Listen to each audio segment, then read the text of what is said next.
First N assurance, vaccines जो हैं pipeline पे हमारे देश में और बाहर भी, ये इन वेरिएंट्स जो यूके में हैं और साउथ अफ्रीका में भी आए हैं, इनके अगेंस्ट काम करेगी।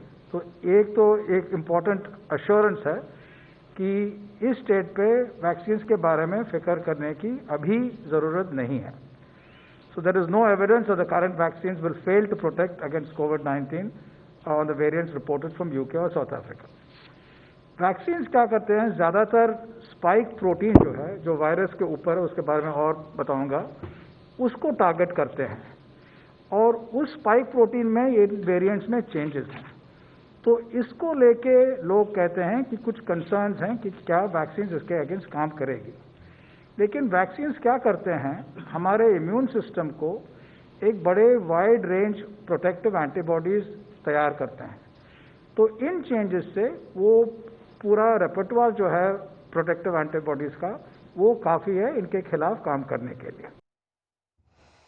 तो विजय राघवन साफ तौर पर कह रहे हैं कि इस नए कोरोना स्ट्रेन से हमें डरने की जरूरत नहीं है, लेकिन अच्छी बात यह है कि हमारे देश में 4 राज्यों में ड्राई रन चल रहा है। लेकिन स्वास्थ्य मंत्रालय क्या कहता है, ये भी सुन लेते हैं।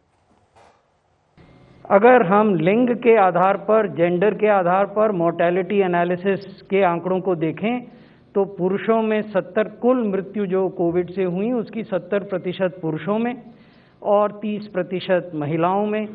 यहाँ जो 17 वर्ष से कम के लोग हैं उनमें 1%, 18 से 25 वर्ष में 1%, 26 से 44 में 10%, 45 से 60 में 33% और 60 से अधिक में 55%।